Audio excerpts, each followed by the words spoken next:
tubunga bonen dunya la ga ni dukan e hanga yon kele mun cinga an kan dan tanga an tubin e kallen na nyaita bonen an ko an ta jamu kitafal sama kallen ga batan Allah la gambi mo azala Allah minna wal muslimin Allah muslimun kisken amin amin Allah dal yang kate na ke mo wa la nga kate mpa yiga nya jamba nya ga di dulle fo bo ga alwa men kan ni nga kate nya kala nga kate ke andra dina dulle nya nga kate ba yimbe kebe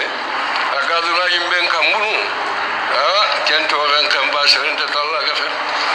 tal bala men ga kemu nyang koriya je tege imentoro no jahannabai ba walla tege jani aga dole kudo faran alli shawra ke shawran jalba le tono ke shawra ka shawra ke ram boran te buyen na hari kafirin na ke mulun te buyen jalba le mun tege mo ko Allah mi ana khimban ba jalla lo men ra ta wu jalla ba fallan kam mo bara be wutu wujuna shine te ne fallan kam mo bara be wutu ashuru muku be garo ya di misale kongodan nanti bisilsilati jaruha shabuna jira shuru mu be garo no garme jigunga gisitini shuru me ke guda bare malaika nen tanyire shoni natu kenta ke Allah imara khembantuta ni kutiata tukunya anga imme anyogo bamako mafoga late imega kenchu bina gashto remba katanyon kibane ke wanda kan Allah wala batu ala kan Allah inna ngade hal shashen nan jufan tamulanna kuma sai shuga wa hinna Allah bata aljanna jongon da sire magama khadru ko total Allah batu maga hinna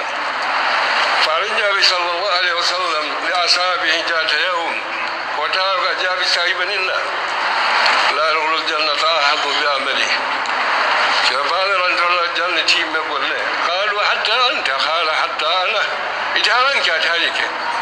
إلا أن يخشدني الله برحمته قال دلق أن ينقرتي هنين لا هنين قل جاء ملقا هنين لا تبقى جنوبنا قل ما خنتي قل دان خنتي أنك تنكم بكي Allah labi an taga nan Allah wato labi yan sunayin kam Allah ka finda bari kenga aga maltu kutanga aga hinanga ay mera bartan no fibulen chula aketa maga nalo na da daga hinna ba ne an kanu aga akran je hala hal mun munya akran je khala lo har na ke imbe anga buin aga munya khala ra bunya na nya khala nyimbe bara janna ce mara Allah aga na yi galda gambira le katalle sali bichoro imbenga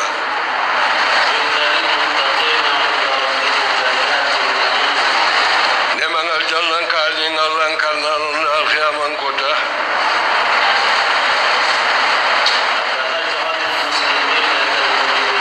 ya lo kala le muslimunya la ko burnya ngalo nyama kebe ka kalsi kala ga aida aro kebe ka hoti kieno uro ala hotita andi sapini sira shapina imyayo ala shapai kem ku asira mishruku ilo fibu nyangalo lante bani kalam mammo honi khaga keki tekitini wais kafir ni yanti nota kama yutabuna yawm al-qiyamah kumbala igane mashukita wakana mekita Allah taala hankai ya fala jannayo Shelle istarja wa shembe gyara giron dina ala bidan ko shuru nyallon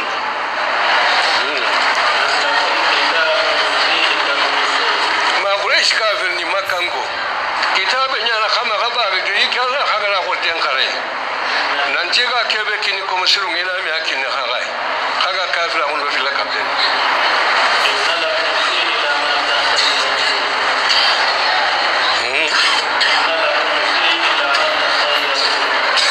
kebe shugan ni tula nan cikin ga halal fiyaman kota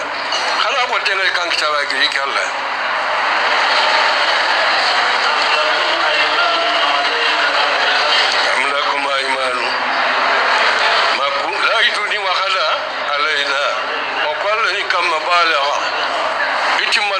mishagiron to kan mo kwala la julla ka kala duna ta kisini akumbane kela idu ka tele mal khiyamo kan ta kurjana kafini kafra kundo fila kapen ala kella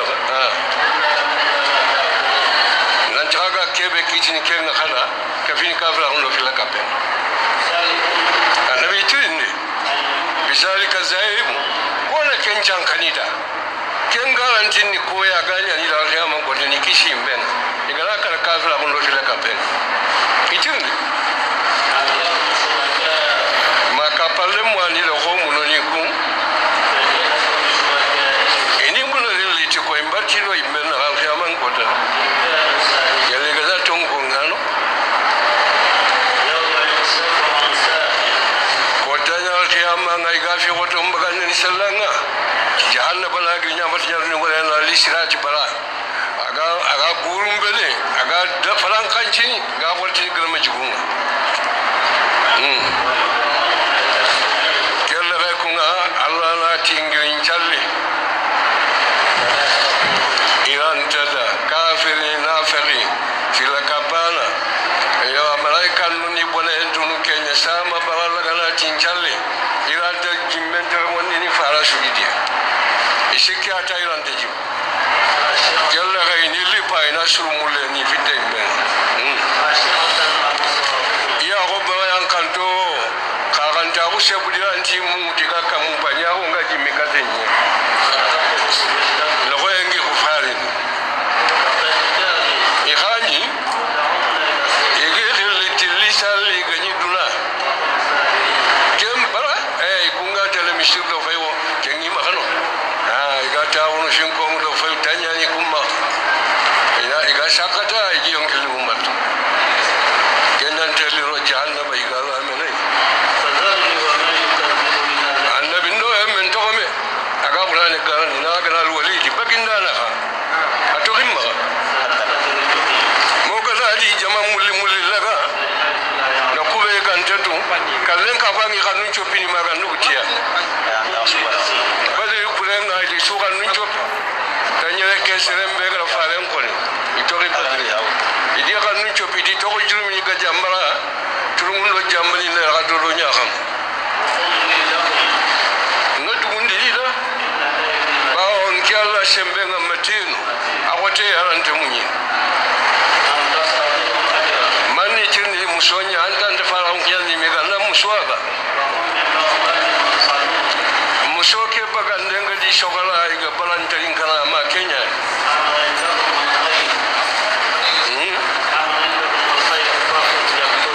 mamale kan ka gun to gun ni ya ga no ilma fujiya ba kebe gida no ga shafa na bakai muhammadu munyi an ka man ki jalli da magawalti de badri walini ya khanun na shopino jamuna ya la kira fo wanta bakai muhammadu maganya go nyenga da kebe to nyen sukumata jawe nga maganya go kenga shudu kwalla khriya shanno min pakanga de khamya kenya asoro ngaga di khri katalla ga mata wondi jibril ri katta nanti ga bara malaika no tabulla ngani biri nayno wade ben kamma yunsu matte di soronde be yom tabulla ke bogun yimbe nga bakaina subui illa ay kale ko be ga toni tan andin daga amma kan kunna maganyino kela ti maganda nyamanyino ba haleki ente kala do khonneto agana la gaju fo ba kamala mboron dinya yunus ga ko sinya dage dunka ma ganya purana ali jaman kawme ha talla ti fajri shalim boron ne haleki yalli ni tabulla nga bo gen nen wa gi buyin korombo ala se suha ga gamu ala ti ati kum la azab gada kuma le fajri haleki ngal ne khay ama ko kurwal etike se shage fo ko ngwa ma ko ngone akhiran don ti koron ta fayro la me wali wonji mi keji ga me kamma itaga onda ma ko ngwa antaga da koron ta fayro nchanje kala ma shula salji mutu twano be ya da salji ko ya lo jirabu anke da sallem mo ko ya gelle ke muro shafo de ben kala shukrinde Allahu akbar Allahu ashhadu an la ilaha illallah wa ashhadu anna yunusa nabiyullah kindaga karanto ila shafo nchal khen honya e hoti fajrin ga ne ga kin daga da ben karan jiru ci malaika nunda kama akali kamar ke hanne kin hanne dai kan mun yan ke da yin ne nya ilo tabulan ni le katalla Allah dali ni wala ba yuro dinan tabulla ke ina akala hudi shonya kama aligan ko alni kunya bu annabi Yunus ron ikisi Allah dali alaki amal shoro ikisi ila Allah Yunus gantan shoro lamma amul kasabna al-wajab al-hiji igato wandi ro kwendo ya kunya ngakati ore pegi kam ba ile kato ya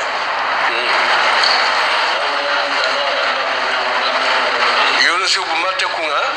akenga simala lanti halekia akhorti ile ngakale ne ali de benga lani de dum ko di munga dura hadi idora ke ngame do dire ngame he atita fala itira garante ke gilla ke tini tolintia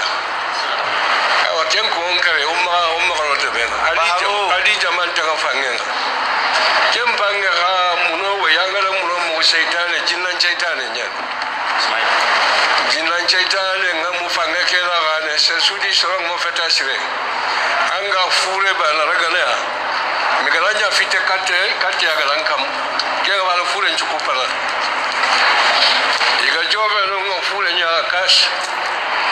Allah dari fasaha ma fakana min al mudahidin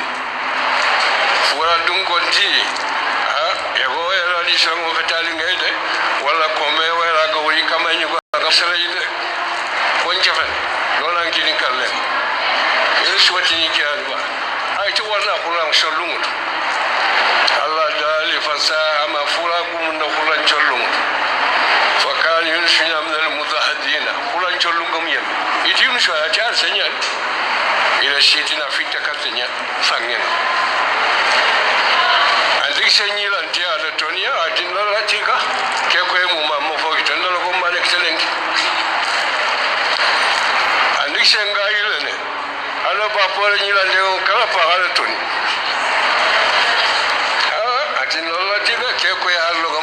ma excellent ba pore nga ile da halo kini ndio kala kanga mu kala pa ala toni Allah adin la tika Allah ko ma kini ngalen kirenga ilalo ngabenga mukap ala kinento annabi Yunus ni kubitaminu karagi ano maharu ungamel no gombite kinen no gombite bapole no gombite andikisen no gombite fangen no gombite sama ala ka subhanaka la ilaha illa anta inni kuntu minaz zalimin kama ntuballa amma bagingale nyimme amma nyimme keno aga ke kongota kanna ke na daga shonerin da bai la shure amma kayan kante atambinte malaika nunga ke mu kubresh ito yo kama ke kallam kun te hagilan da minna ke to bilato nya da ya tan dunai fai jinno honya iti ko ne ati ko me Yunus kumata iti angal bi me Yunus ewo kama ke ko musire fobe megan tamma dulano hongalen kenya ni kangale pine kun wala murabba Allah wala malaika nun kanjon Allah dungina Allah dali ungame na lijilla kun ara kinen mbele kwana ala go lijilla kala kinen go ala kinen yamal tala pa pore ngo wala go al ba pore yamal tala ndigi senga wala go ala ndigi senga yamal tala in sugo wala go فكان كالفرخ الممهد أغاغو يلمبال كوتينتي ناساق جلاكم ألم كنت فأنبتنا عليه شجرة من يقطين ungam panto amata nenunwa khalo le jamwajaji kafi kanya ndena nyaite na kankare na shigindi na kingulle na biliyun sukama na shirewulle shinde akali khanyi gilli gunne na ki komol na kaga shubun maga sembe na gire ala janna hullan kine jirudo hulla li al janna komple nyiramu to ko hulle mu na hulle ko na hulle ke polu na kai kata ne nuwanko aga jofi ko tebe kame wujune do fo halma man to woni te ken ko ta ba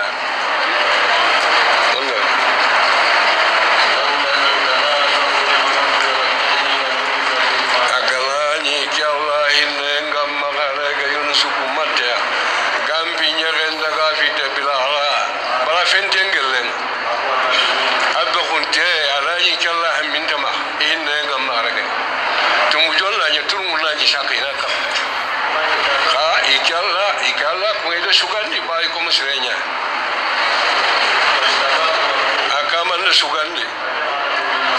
ala kafuan da binyi misali ne ala kai faru ne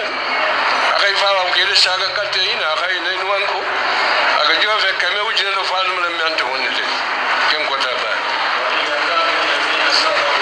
annabi sallallahu alaihi wasallam tindo ga kafirawo nanti wanceru ni tiya hon fayi ni kurenga bele ga qur'ani mu fara ga qur'ani ko an nyo fa kure shiga ngon daga katti ya burgu mun ga kana na mu kunga ya ga bura ko ni tengi ma ga ni ya ga nan kite ga nan fayi je ga tallan nya mo shanya kunni Allah kan nan kite walla Allah turi walla Allah wahe walla Allah mo ila kenya ga burgu me to ga tani ya ko nan ki an daga faren bai fare ga ni kawanne Allah barta ya gon to ran no faren na atoran yele kate ya ko ya kan puncung gare do ti baka ya kan kumunga aga harun itori metori Allah faren kishi